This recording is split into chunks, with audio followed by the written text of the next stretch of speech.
¿Qué tal? ¿Cómo le va? Tenga usted muy buenas noches. Otra vez aquí en Hora Política. Hoy tenemos la visita de la vicegobernadora Alejandra Rodenas. También vamos a abordar la temática del campo junto con Gastón Bacheto y el tema de las encuestas, qué piensa la gente con respecto a esto, con Martín Ostolaza. Ya directamente nos metemos en el programa.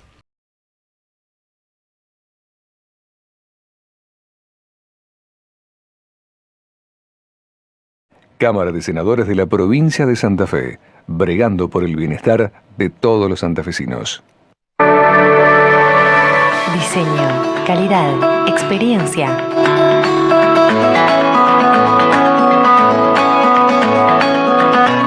Creamos espacios únicos para vos. Estamos cerca tuyo, siempre. Corsi Mobiliario, Rioja y Dorrego, Rosario. 40 años de debates, 40 años en defensa de la ciudad, 40 años construyendo consensos, 40 años siendo y construyendo democracia. Somos tu voz, somos el Consejo Municipal de Rosario.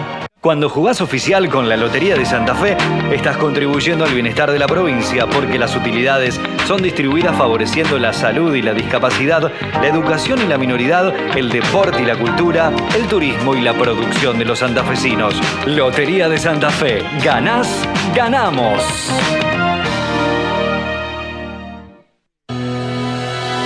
Innova, opinión pública. Lo serio está cerca.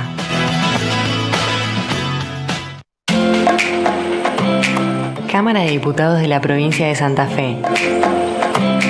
Bloque de Diputados Creo.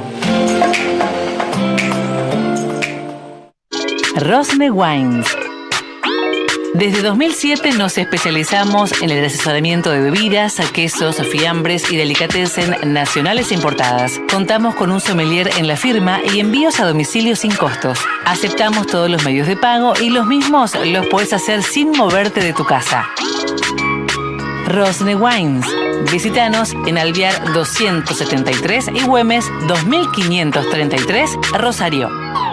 ¿Sabías que por ley impositiva 14.186 se otorgan para este 2023 importantes beneficios a los contribuyentes? Empezamos otro año estando nuevamente de tu lado. Por eso, seguimos reduciendo la carga fiscal. En ingresos brutos, devolvimos la exención del impuesto del sector agropecuario. Mantuvimos la estabilidad fiscal para las pymes santafesinas y establecimos la reducción de alícuota para determinados contribuyentes. En el impuesto de sellos, otorgamos la excepción a los contratos asociativos tamberos y redujimos un 33% la alícuota en distintos actos, contratos y operaciones. Otro año más generando beneficios. Administración Provincial de Impuestos.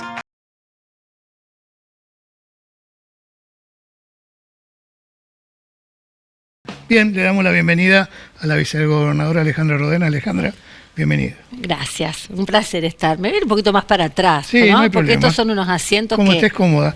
Que hay que ponerse cómodo. Gracias, Sergio. Gracias, Alejandra, siempre se habla de que con el diario del lunes todo es más fácil. Pero nosotros los periodistas tenemos que escribir también el diario del lunes. Sí. Entonces, buscando una evaluación de esta gestión, la pregunta es, si pudiéramos llevar el tiempo atrás y te ofrecerían ser vicegobernadora nuevamente, ¿cuál sería tu respuesta? Seguramente sería que sí. Seguramente sería que sí, porque la coyuntura del año 2019 fue una coyuntura muy, muy particular, en la que yo creo que los esfuerzos del Frente de Todos por recuperar los distritos más importantes de la Argentina fue la agenda del 2019, ¿no? Recuperar la provincia de Buenos Aires, mantener Entre Ríos, intentar recuperar Córdoba y recuperar la provincia de Santa Fe. Y creo que en ese momento se generó un espíritu de coalición, que creo que es el espíritu que anidó y que debe anidar en el movimiento nacional si es que queremos seguir siendo parte de las decisiones centrales en los destinos de la Argentina, que yo creo que hoy estamos en un momento muy crucial. Entonces yo volvería a decir que sí, porque justamente el espíritu fue un espíritu de coalición y fue un espíritu de aunar esfuerzos donde estuvieran en esa fórmula que encarnamos con Omar Perotti y con el resto de las agrupaciones y de los sectores, tanto el peronismo territorial, el peronismo de organización, por llamarlo el Movimiento Evita, la Cámpora, la Corriente Nacional de la Militancia, lo que venía gestando el gobernador Perotti en su experiencia de los distintos intentos de querer ser gobernador de la provincia y de tener algo para ofertarle a la provincia de Santa Fe y a los santafesinos y las santafesinas, creo que le diría que sí. Alejandra, la inseguridad se ha ido agravando en estos últimos tiempos. ¿Es la gran deuda que deja el gobierno tanto nacional como provincial? Yo creo que no es una deuda que dejan los gobiernos ni nacional ni provincial. Es una deuda que tiene la Argentina hace muchos años con los argentinos y las argentinas. Y en esto no me queda otra que remitirme a mi condición de ex jueza penal de esta ciudad y de situar. Yo siempre digo que es muy presuntuoso pensar que una gestión puede resolver un problema tan grave como el de la inseguridad, como también es incorrecto ponerle una fecha de inicio al problema de la inseguridad. Incorrecto e injusto, por otro lado. Yo creo que, Argentina siempre, y si nos remitimos a lo que significó el siglo XX, la Argentina, con lo que fue la crisis del 2001, con la preocupación de los gobiernos de Néstor y Cristina de generar políticas de inclusión, políticas de ampliación de derechos, el desendeudamiento, vamos a decirlo con todas las letras. Argentina se desendeudó para volver a estar hoy endeudada. Esa gran preocupación que tuvieron Néstor y Cristina, que se tradujo en algunas políticas públicas que se llevaron en algunas provincias, fue claramente también una preocupación que nosotros tuvimos a la hora de asumir. Nosotros asumimos con una provincia endeudada. Y esto hay que decirlo con todas las letras. Esto no implicó que no se hicieran los esfuerzos para generar los dispositivos para poder revertir esa situación, pero también es cierto que a los 3 meses de asumir teníamos una declaración de pandemia y con urgencias que atender que fueron, yo diría, no había otra cosa que hacer que atender la urgencia de la pandemia, y parece que nos estamos refiriendo a una suerte de excusa, ¿no? Y no es una excusa. Hace muy poco que terminó la pandemia, hace 1 año que terminó la pandemia, o sea que tuvimos los primeros 2 años de gestión atendiendo el problema alimentario y el problema sanitario que generó la pandemia, en un mundo donde no había recursos, donde había que salir a comprar recursos vinculados a esto que significa contener la disrupción, o en todo caso lo que significó la pandemia a nivel universal, nacional y provincial, y poner esos recursos, o sea que hubo que resolver el endeudamiento heredado. Y además hubo que volver a generar dispositivos para lo que fueron las famosas leyes de endeudamiento por el tema COVID. Y hoy así todo tenemos una provincia con superávit, una provincia con cuentas saneadas. Esto quiere decir que la administración fue buena en ese sentido. Y una provincia que está creciendo. Entonces, si ustedes me preguntan el tema de la inseguridad, yo creo que hay que ubicarlo en un contexto que trasciende lo estrictamente santafesino. Y se los digo como ex jueza, porque yo viví el 2014. A mí no me lo puede contar con todo respeto, no lo voy a buscar a las crónicas del periodismo, que tanto bien nos hace el periodismo de investigación. Tanto bien nos hace el periodismo de investigación, porque yo a veces cuando tengo alguna duda recurro a esos periodistas que de alguna manera tienen una capacidad de discernir y de reflexionar y no de operar sobre el tema de la inseguridad, sino de trabajar el tema de la inseguridad. Y hay muchos en la ciudad y en la provincia.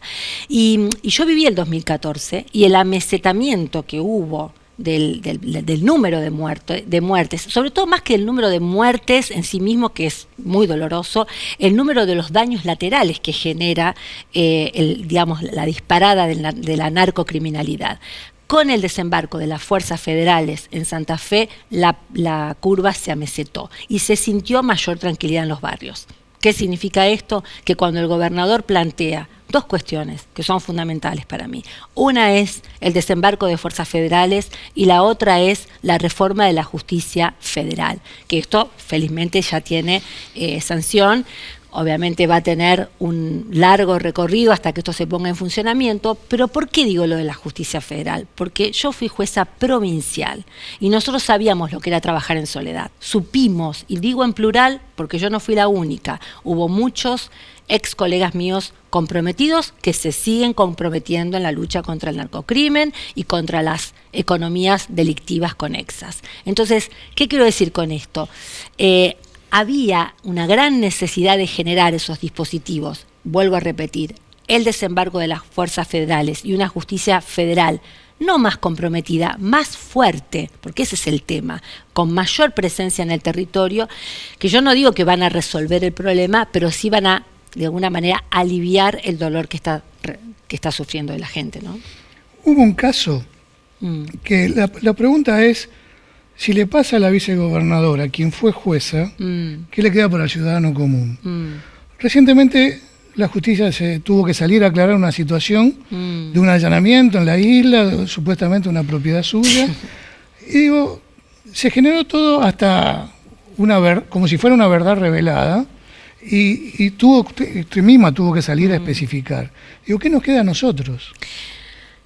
Ay, yo creo que esto hay que enmarcarlo digamos, en un momento muy particular que estamos viviendo y que no tiene que ver con la situación preelectoral, sino que creo que es un momento que está atravesando la política con, para mí, dos cuestiones que son fundamentales. Uno es un exceso de, una cierta politización de la justicia y una mediatización de la política, una mediatización de cómo se dirimen las cuestiones judiciales. ¿Se entiende? Cuando la provincia atravesó un paso muy importante y muy virtuoso, que fue el cambio de paradigma del modelo de enjuiciamiento. Pasamos de un sistema inquisitivo, y quiero decirlo que yo fui parte de ese modelo porque era el modelo que había, digamos, fui 18 años jueza con ese modelo que se llamaba modelo, digamos, inquisitivo. Se utilizaba ese término porque había ciertas virtudes del sistema acusatorio, la transparencia, la publicidad, que no estaban en vigencia.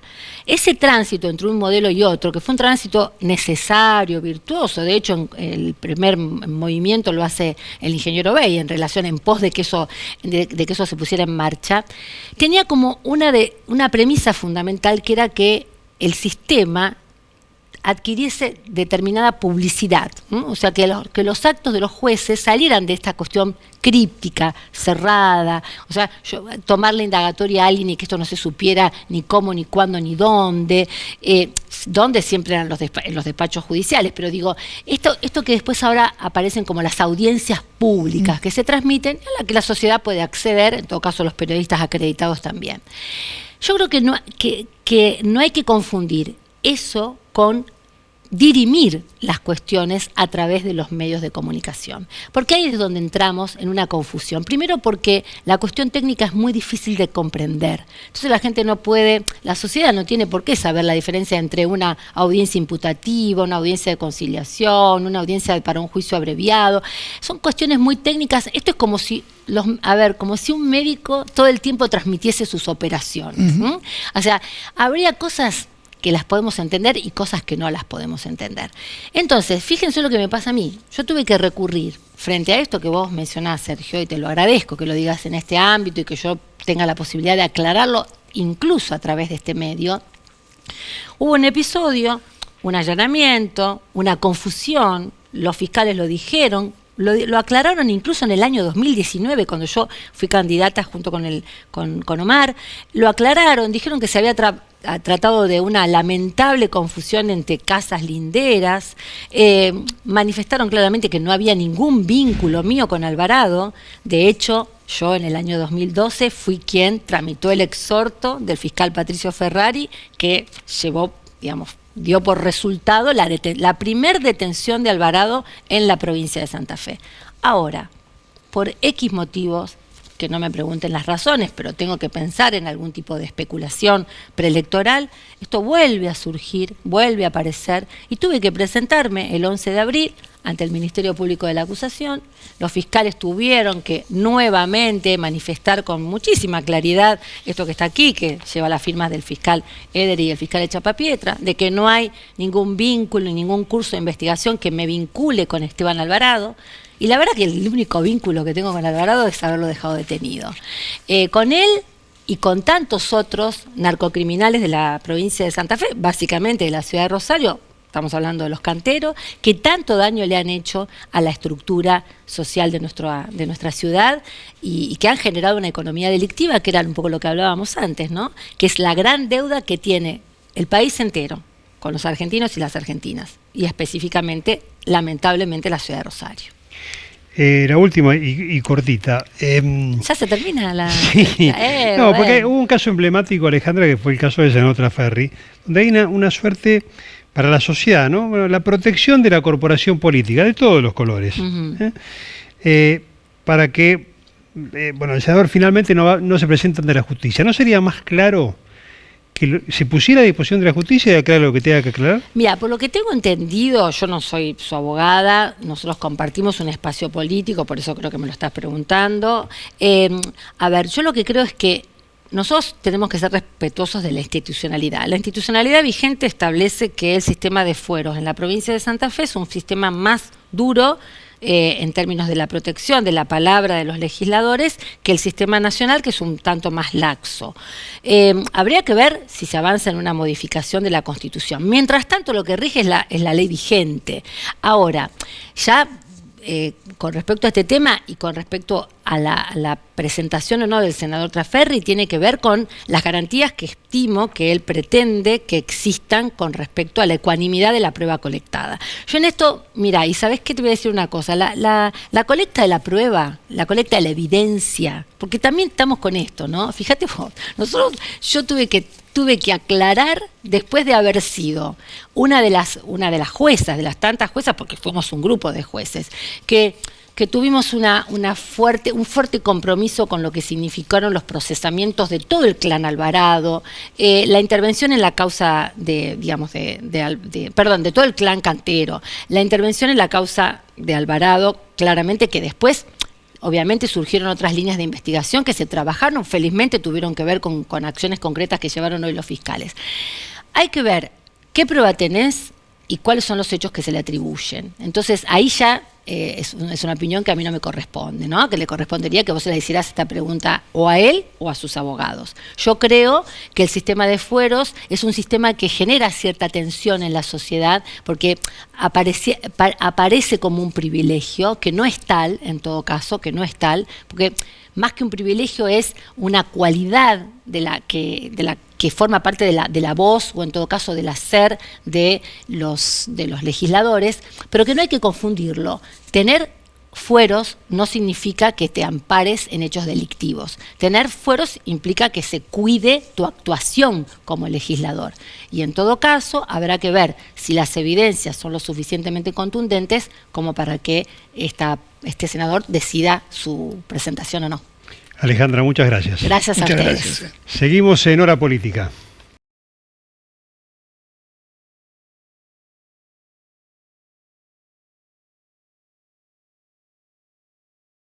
Estamos realizando tareas de fumigación en espacios verdes y operativos de bloqueo sanitario para prevenir el dengue, zika y chikungunya. Tené en cuenta que el mosquito transmisor se reproduce en ambientes domiciliarios. Por eso, es importante eliminar en casa todos los recipientes donde se acumula agua limpia y utilizar repelente. La prevención es la mejor protección.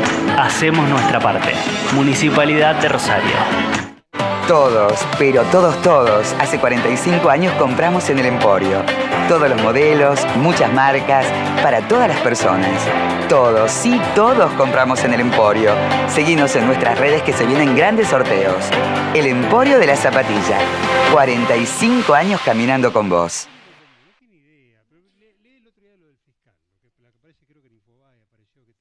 6, 5, 4, 3, 2, 1. Son solo 6 pasitos, 15, 6, 5, 4, 3, 2, 1, 15. Son solo 6 pasitos. A la suerte hay que ayudarla. Con el Kini estás a 6 pasos de tus sueños. ¿Qué esperás para cumplirlos? 6, 5, 4, 3, 2, 1, Kini 6. Nodo Norte, objetos, delicatessen y terapias para tu bienestar. Catas y eventos. Nodo Norte, un lugar especial. Santa Fe 1649, Rosario. Cámara de Diputados de la provincia de Santa Fe. Partido Demócrata Progresista.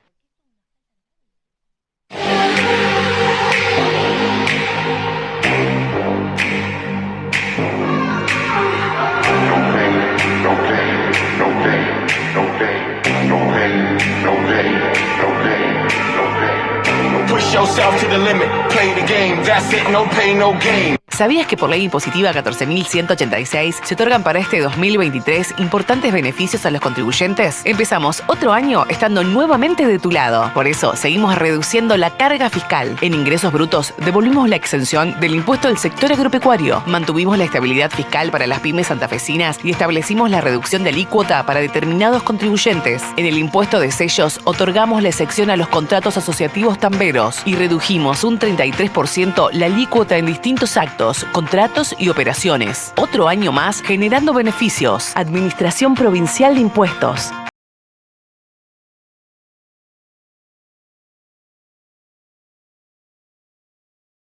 Estamos con Gastón Bacheto, un especialista en el campo, de Solo Campo, Canal Rural, para dimensionar esta enorme crisis de este año por la sequía. ¿Cuánto es la cosecha normal de soja, trigo en una zona como la nuestra, muy rica, y hoy?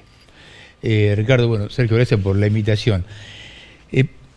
Promedio, como para que el productor empate o se salve, tenemos que hablar de unos 30 quintales, entre 28 y 30. El que es propietario, por supuesto que tiene mayor rentabilidad, y hay gran parte de los jugadores que son los que alquilan. Una soja buena promedio, aquí estamos hablando de 35 quintales, pero claro, hay rindes de 8, 10 ahora, lo que va a producir un descalabro en las cuentas de no solo el productor agropecuario, sino también de toda la economía, porque esto hace de que tenga que ir a refinanciar los insumos a la cooperativa, al acopio, de que se muevan menos camiones, de que se muevan menos equipos de cosecha, que gane menos el que está arriba de la cosechadora y todos los que están cerca de ese negocio. Uno en las rutas, yo que viajo bastante, se ven mucho menos camiones que en abril del año pasado, cuando la cosecha fue otra, ¿no? Esto golpeó duro en gran parte del país, pero en especial en la zona núcleo, que es la zona de mejores rindes. Si te vas de Rafaela para arriba, llovió. En la Bolsa de Comercio de Rosario se remató el primer lote de soja que vino de Formosa, con un rinde de 35 quintales, en Formosa. Llovió, la soja rindió. Pero bueno, son menos superficies, y donde tenía que haber rendido para que el productor tenga plata y el negocio cierre, y para que todos en ese famoso derrame tengan y que el Estado tenga, la soja falló. La cosecha gruesa falló, el maíz también, ¿no? ¿Cómo hace un productor con esa situación financiera? Porque además de los gastos que tuvo, es los gastos que va a tener para poder emprender una cosecha en la próxima campaña.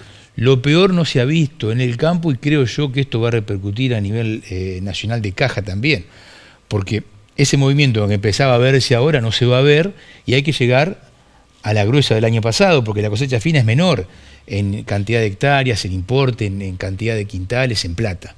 El trigo siempre mueve mucho menos dinero que la soja.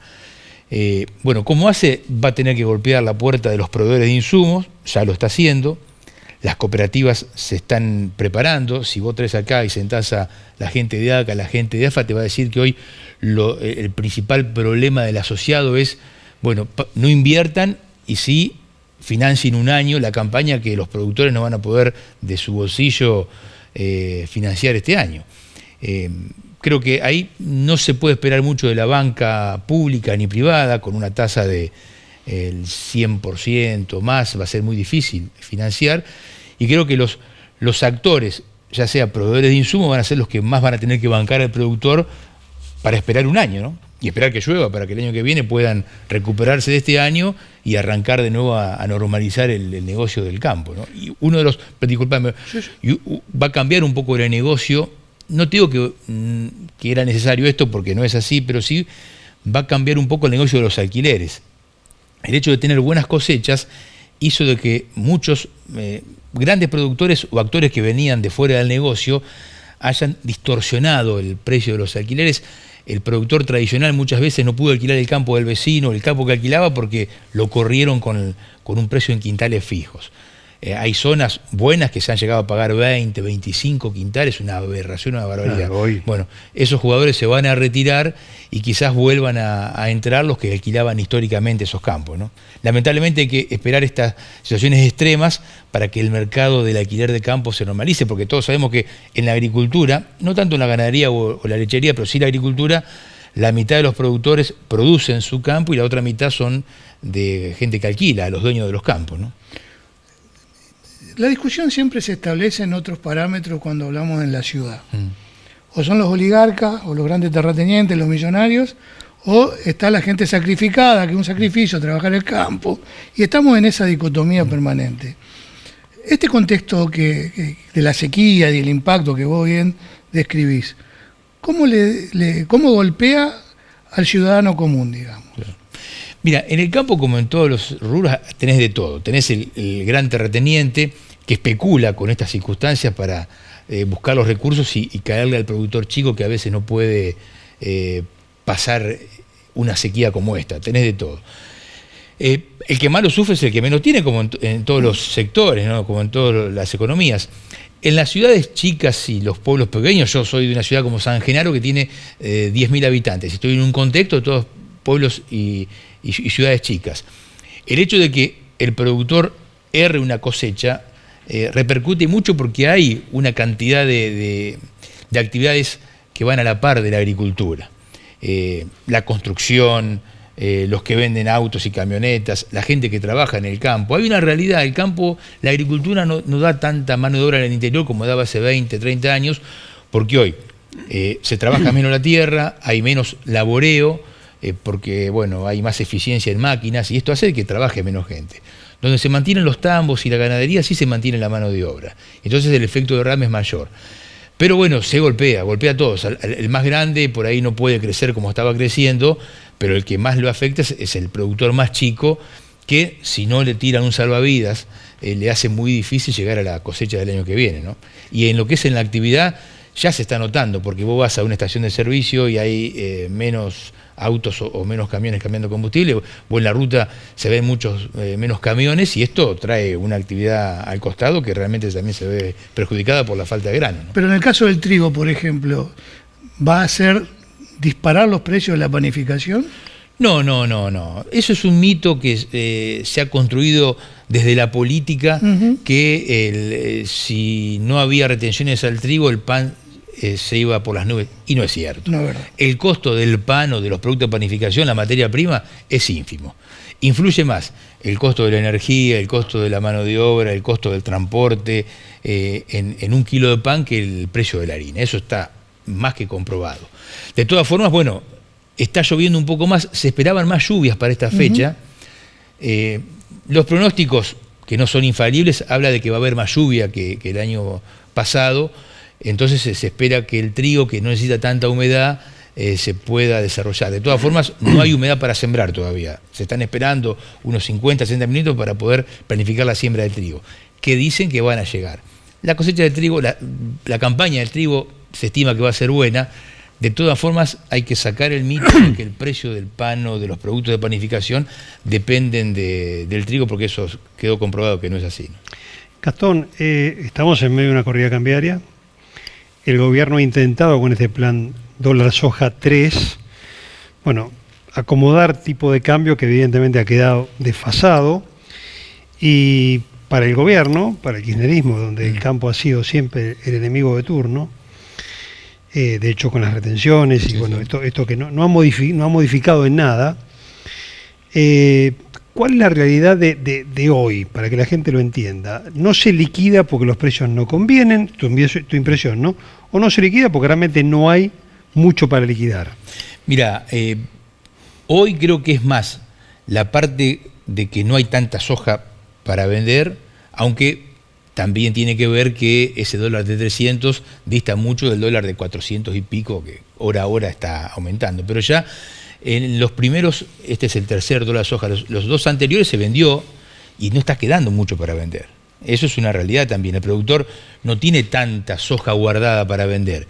Y la poca que tiene la va a tratar de aguantar para tener una mejor rentabilidad, porque convengamos que no es una especulación, porque bueno, esa plata después la llevo a bonos, o el productor la saca o compra acciones. No, esa plata el productor la usa para comprar los insumos de la campaña que viene, que es la única forma de defenderse, porque los insumos que están a un dólar oficial aumentan en dólares, porque tienen que acompañar el dólar blue o el dólar que no se encuentra en el Banco Nación. Es decir, hoy un insumo para sembrar la soja del año que viene, semilla, maíz, fertilizantes, fungicidas, gasoil, está aumentando en dólares, porque el dólar no aumenta como aumenta en el mercado. O sea que el productor trata de aguantar esa soja, la poca que le está quedando, para poder defender el insumo que tiene que comprar a partir de septiembre, octubre, cuando tenga que sembrar la soja que va a cosechar el año que viene.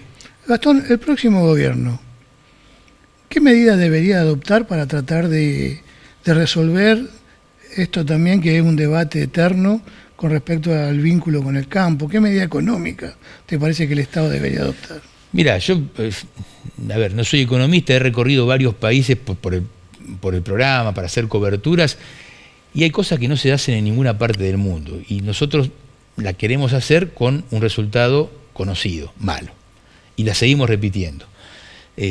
No tengo que copiar lo que hacen en otros lugares, pero sí tratar de sacar lo que hacen en otros lugares. Y no parecería que fuese tan complicada la cosa. Transparentar mercados, poner reglas claras para que el productor, cuando va a hacer una inversión para sembrar o para comprar hacienda, sepa qué va a pasar el año que viene. Pero bueno, este es un país muy especial porque el Estado precisa permanentemente recursos, siempre más recursos, y cuando dice, bueno, ¿dónde vamos a buscar? Es como en nuestra familia, en nuestra casa. Si vos gastás más de lo que tenés, entrás a revisar los lugares donde puede haber plata, vendés algo. Bueno, y acá es más o menos lo mismo. Entonces el Estado en algún momento precisa, para poder financiar ese déficit que tiene, precisa sacar recursos y va a lo más, no sé si fácil, pero sí lo que tiene más a mano, que es una producción de commodities que se exportan. Ahora vos me preguntás, ¿qué es lo que tiene que hacer el próximo gobierno? Yo creo que es transparentar los mercados y darle reglas de juego claras. Claro. Y te voy a decir algo que por ahí el sector no lo comparte, porque bueno, como todo sector defiende sus intereses y está bien. Yo creo que lo que sí tiene un poco de margen para jugar con las retenciones es la soja, que es un cultivo que no requiere tanta inversión como el maíz, por ejemplo, a la hora de sembrarlo. Pero sí se cometen errores que ya uno hasta piensa que no son por la cuestión política, sino son por una falta de capacidad notable, para no hablar de inutilidad total del gobierno, que es con la ganadería. Lo que se ha hecho acá en Argentina con la ganadería no tiene perdón, porque países como Uruguay, Paraguay, que son grandes como la provincia de Santa Fe, hoy están exportando más carne que Argentina. Es increíble, cuando nosotros históricamente éramos los líderes en exportación. Y eso no bajó el precio de la carne en el mercado local, y hizo que se baje el stock de cabezas. Claro. Se exporta menos, hay menos para consumir acá, el precio sube. Son errores muy grandes. Más en la ganadería, que es más difícil por ahí reconstruir un plantel de carne, o en la lechería, desarmar un tambo es después imposible poder armarlo de nuevo. Ahí sí se necesitan reglas claras para que el productor invierte y sabe que en 2, 3, 4, 5, 10 años las reglas de juego van a ser las mismas, ¿no? Las condiciones para producir van a ser las mismas. Gastón, muchísimas gracias. No, gracias a ustedes por la invitación. Seguimos en Hora Política.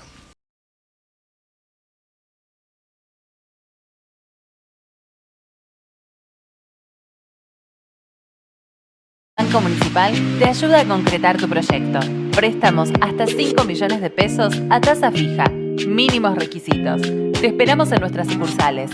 Más información en www.bmros.com.ar. Banco Municipal. Lleva a la ciudad con vos. Asociación del Personal Legislativo de Santa Fe. Un gremio de la democracia.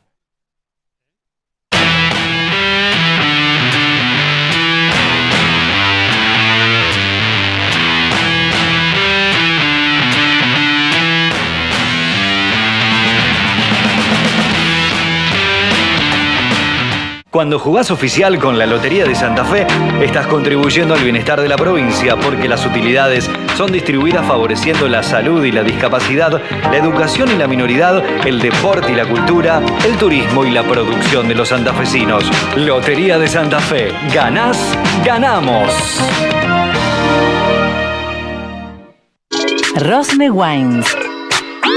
Desde 2007 nos especializamos en el asesoramiento de bebidas, quesos, fiambres y delicatessen nacionales e importadas. Contamos con un sommelier en la firma y envíos a domicilio sin costos. Aceptamos todos los medios de pago y los mismos los puedes hacer sin moverte de tu casa. Rosne Wines. Visítanos en Alvear 273 y Güemes 2533, Rosario. Cámara de Diputados de la Provincia de Santa Fe. Bloque de Diputados PRO. Innova. Opinión pública. Lo serio está cerca. ¿Sabías que por ley impositiva 14.186 se otorgan para este 2023 importantes beneficios a los contribuyentes? Empezamos otro año estando nuevamente de tu lado. Por eso, seguimos reduciendo la carga fiscal. En ingresos brutos, devolvimos la exención del impuesto del sector agropecuario. Mantuvimos la estabilidad fiscal para las pymes santafesinas y establecimos la reducción de alícuota para determinados contribuyentes. En el impuesto de sellos, otorgamos la excepción a los contratos asociativos tamberos y redujimos un 33% la alícuota en distintos actos, contratos y operaciones. Otro año más generando beneficios. Administración Provincial de Impuestos.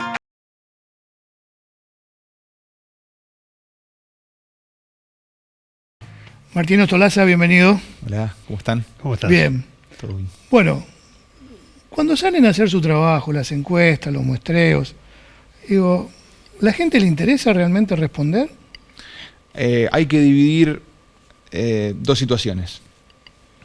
Ciudades grandes, o muy grandes, como Rosario, como Ciudad de Santa Fe, del resto. En el resto, ningún problema, salvo que la localidad o la ciudad esté muy mal evaluada en términos de servicio público, o haya habido algún episodio, o varios episodios conflictivos. Pero si la ciudad funciona con determinados parámetros de normalidad, hay buena recepción y hay hasta cierta positividad, digamos, en el encuentro, porque no deja de ser un encuentro circunstancial, poco frecuente, donde a la persona se le va a preguntar cosas que no charla en otro marco, en otra circunstancia, con alguien que no conoce, que es un encuestador. Entonces hay buena recepción, porque además también una de las cosas que tiene que hacer el encuestador, metodológicamente hablando, es encuestar a una sola persona por domicilio. Y en los lugares de estas características, el problema es que encuesta a uno y después aparece el hijo, la mujer, el esposo, quien no está participando en ese momento y quiere participar. Entonces ahí, digamos, son los problemas buenos, es decir, el encuestador tiene que aclararle que encuesta a una sola persona por domicilio y que, bueno, en otras circunstancias lo encuestará, si el azar lo requiere, digo, pero digo, porque también hay mucho de pensar que el encuestador lo recibe mal o que la gente está muy enojada. La gente está muy enojada.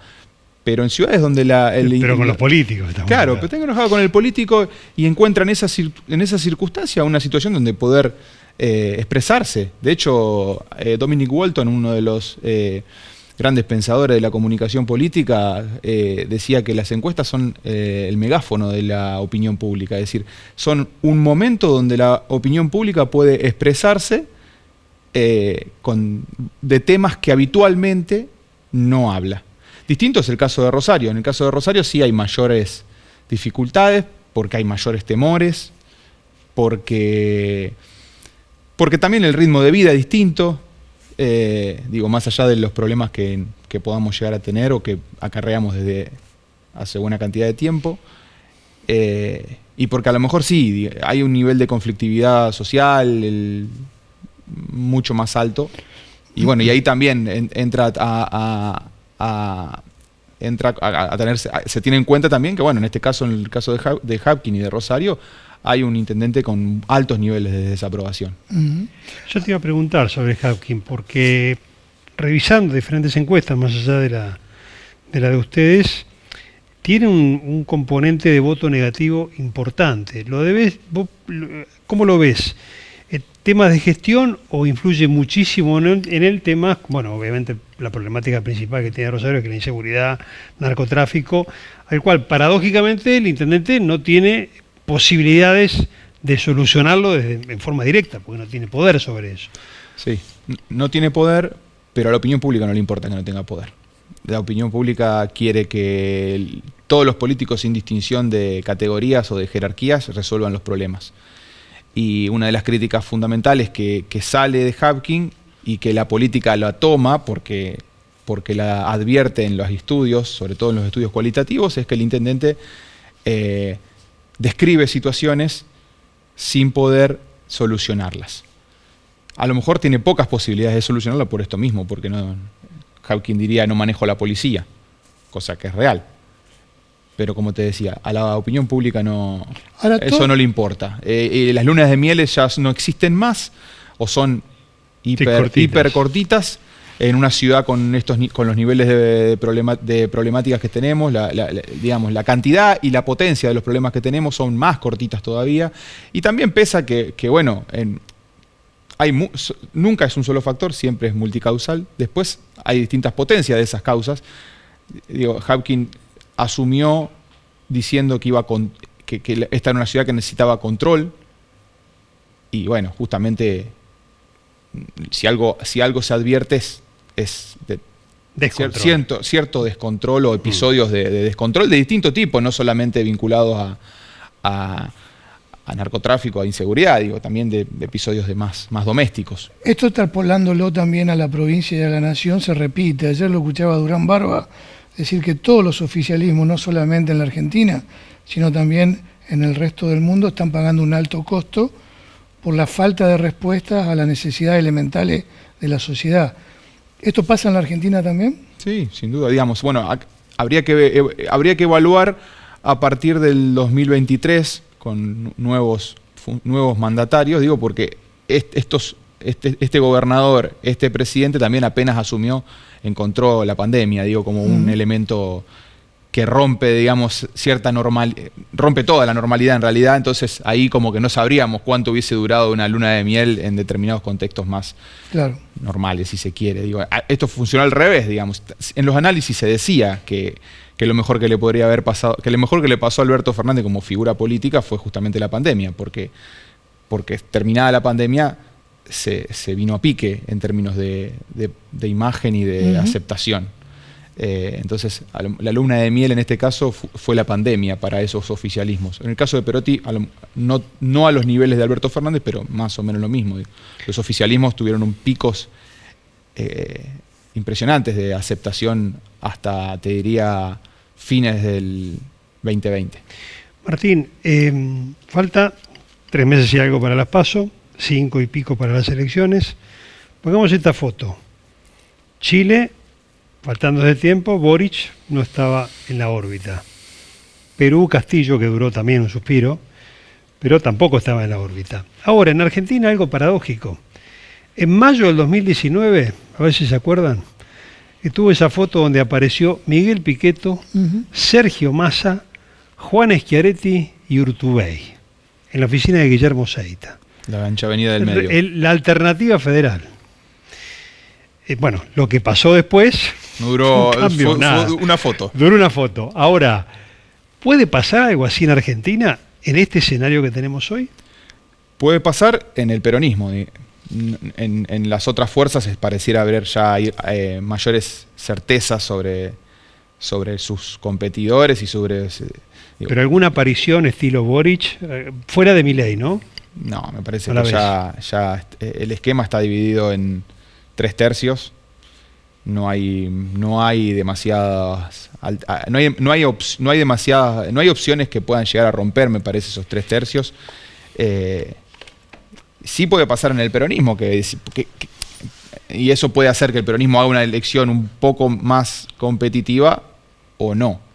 Porque puede ser que la volatilidad de la economía, es decir, hasta hace 2 semanas, bueno, se sabía del efecto sequía y lo demás, Pero bueno, estábamos dentro de un marco no de estabilidad, de alta inflación, pero bueno, el dólar no subía lo que subió estas últimas 2 semanas. Estamos en medio de una corrida. Esa volatilidad puede ser política. Cuando hay volatilidad política, puede disparar para cualquier lado. Sí, puede haber problemas que hoy no están sobre la mesa y de altísimo impacto, pero me parece que el sistema político va a hacer todo lo que pueda, al menos dentro de las 2 grandes fuerzas políticas que gobiernan en el país, para al menos llegar a las elecciones y bueno, y a partir del nuevo presidente que gobierne, intentar de alguna manera calmar esto que estamos charlando. Me parece que a lo mejor quiero ser positivo, digo, en términos de decir, ser positivos, decir, bueno, llegar a septiembre como se pueda, con mucha presencia de Estados Unidos mediante, probablemente, para equilibrar y para tratar de sobrevivir, si se quiere. Para el olor del kirchnerismo y la cámpora. Pero están aceptándolo, me parece, aunque estén... No les queda otra.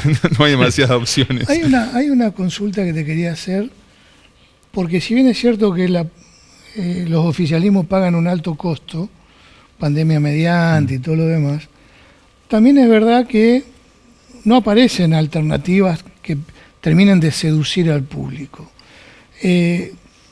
La gente, cuando ustedes la consultan, ¿ven en la clase política las soluciones a sus problemas? Cada vez menos. Hace un tiempo preguntábamos algo. La política suele decir que la clase política, los dirigentes políticos suelen usar mucho que la política es una herramienta de transformación. Sí, de todo el abanico ideológico. Lo dicen refritadamente. Contrariamente a lo que la percepción de la opinión pública justamente percibe. Cada vez menos se percibe que la política es una herramienta de transformación, sino justamente más bien es una herramienta de salvataje individual, que es un poco lo que el caldo de cultivo de Milei y de lo que Milei representa y del concepto de casta, claro, que viene a ser como una especie de concepto negativo que viene a superar al concepto de grieta de alguna manera, o a competir, le digo ahí, en términos de popularidad microclimática, digo, obviamente. Sí. No estamos hablando de la opinión pública, está hablando de casta, digo, pero me parece que cada vez menos. Martín, muchísimas gracias. Gracias Martín. Seguimos en Hora Política.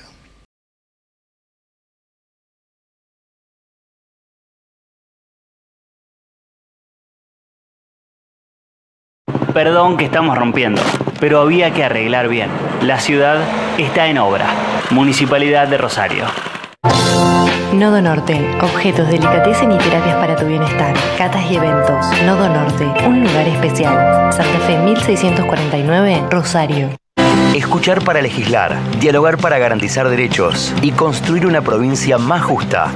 Cámara de Diputados de la provincia de Santa Fe. Innova, opinión pública.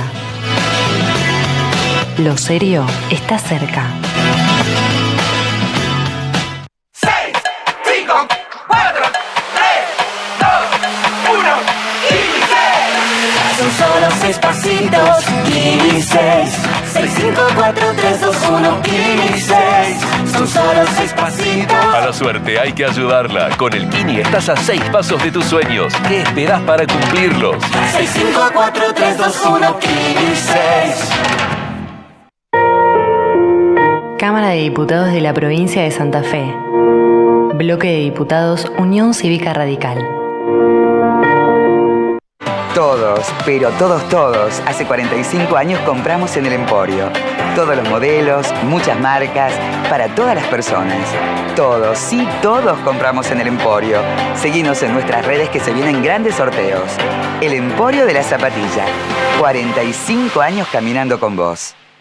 ¿Sabías que por ley impositiva 14.186 se otorgan para este 2023 importantes beneficios a los contribuyentes? Empezamos otro año estando nuevamente de tu lado. Por eso, seguimos reduciendo la carga fiscal. En ingresos brutos, devolvimos la exención del impuesto del sector agropecuario. Mantuvimos la estabilidad fiscal para las pymes santafesinas y establecimos la reducción de alícuota para determinados contribuyentes. En el impuesto de sellos, otorgamos la excepción a los contratos asociativos tamberos y redujimos un 33% la alícuota en distintos actos, contratos y operaciones. Otro año más generando beneficios. Administración Provincial de Impuestos.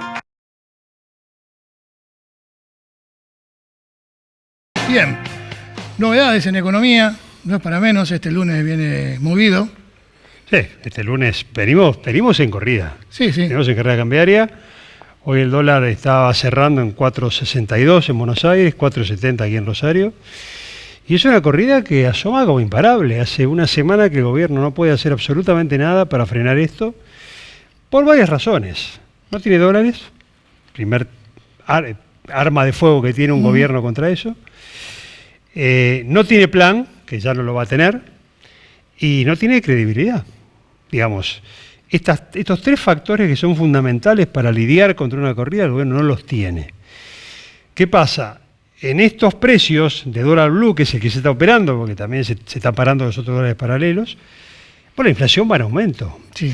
Entonces, ya algo que aparecía más cerca del 8 que del 7, puede subir aún más. Los indicadores de las primeras 3 semanas de abril son muy duros. Y la gente lo ve todos los días, no hace falta que se lo contemos. Sí, cuando va al supermercado te das cuenta. Exactamente. Entonces, la dinámica de la inflación es muy, muy compleja y no sé dónde termina esta corrida. ¿Y la solución? Bueno, no se ve. Por ahora no se ve. No aparece. Ojalá la encuentren. Bueno, ¿vamos a buscarla? Vamos, intentemos. Nos vemos el próximo lunes. Hasta el Gracias, lunes. Gracias.